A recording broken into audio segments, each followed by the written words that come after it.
If going to sleep feels like a nightmare, you're not alone.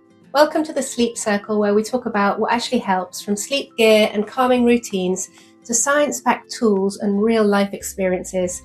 I'm Danny, a master's nursing student, and today we're talking about the best ways to treat sleep apnea. If you've ever been told you snore, or you're waking up exhausted, or you've tried something like CPAP and just thought, this isn't going to work for me long term, you're again definitely not alone in that. And for a lot of people, it doesn't stop at sleep. It shows up during the day: low energy, brain fog, irritability. Over time, it can start to affect how you feel more generally. For a long time, sleep apnea treatment has felt quite limited. Usually it's CPAP, which stands for continuous positive airway pressure. It's essentially a machine that keeps the airway open by delivering a steady flow of air through a mask. And in some cases, surgery is considered even when other options haven't worked or aren't suitable. Now, to be clear, CPAP is still a very effective treatment. It's often the right option, especially when symptoms are more significant, but it doesn't suit everyone. Some people find it uncomfortable, some struggle with the noise or just the feeling of wearing a mask overnight, and for others it's simply difficult to build into a routine consistently. So even when something works in theory, it still has to work in real life. What we're starting to understand more clearly now is that sleep apnea isn't just a single problem. Things like anatomy, muscle, tone, sleep position, even nasal factors can all play a role. So two people might both be told they have sleep apnea, but what's actually driving it can be quite different. And that pattern matters because people don't all respond to the same treatment in the same way. Some people find something that works quite quickly, and others go through a bit of a trial and adjustment, trying different approaches, combining things or revisiting treatment over time. So beyond CPAP, what else is available? One option is oral appliance therapy, sometimes called a mandibular advancement device, or MAD. It's worn at night and it works by gently holding the lower jaw forward to help keep the airway open. There are also positional approaches, particularly for people whose breathing gets worse when they're sleeping on their back. And then there are the basics, which still matter more often than people expect. Things like alcohol, nasal breathing, weight, and general sleep habits.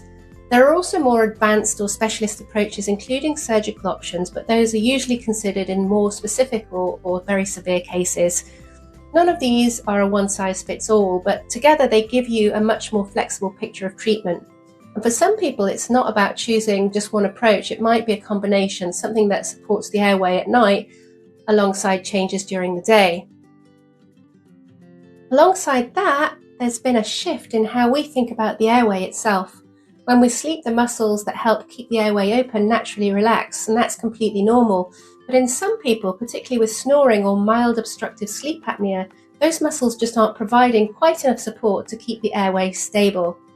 So instead of managing the airway at night, some newer approaches are looking at what's happening underneath that. That's where neuromuscular electrical stimulation, or NMES, comes in. It uses very gentle electrical pulses to activate the muscles that control the tongue and upper airway. Over time, that stimulation can help build muscle endurance, and if those muscles can hold their position more effectively, the airway is less likely to narrow or collapse during sleep. Within that space, you might come across ExciteOSA from Spring Sleep. The simplest way to understand it is this is a daytime therapy used for about 20 minutes a day, designed for adults with primary snoring or mild obstructive sleep apnea. It's clinically tested, supported by clinical research, and FDA cleared for use. From a practical point of view, it's designed to be simple. You place the mouthpiece in during the day and run a short session, and that's it for the day. So it fits quite differently into someone's routine compared to something worn overnight. The device sits around the tongue and delivers gentle stimulation targeting one of the underlying contributors, reduced muscle tone in the airway. Typically, it's used daily for around 6 weeks, followed by less frequent maintenance. And in practice, some people start to notice changes over that initial period, particularly in snoring and aspects of sleep quality. And for some people, it may sit alongside other approaches depending on what's driving their symptoms. So if you're trying to make sense of all this, it can help to shift the question slightly. Not what's the best treatment overall, but what actually makes sense for you because a treatment only works if it fits into your life, not just clinically, but practically. Something you can stick with, something that feels manageable. That's usually where the most meaningful change happens. So, start with getting properly assessed. Explore your options and find what works for you, because better sleep isn't just about numbers, it's about how you feel day to day. We're all about better sleep, one night at a time. Subscribe to the Sleep Circle and sweet dreams.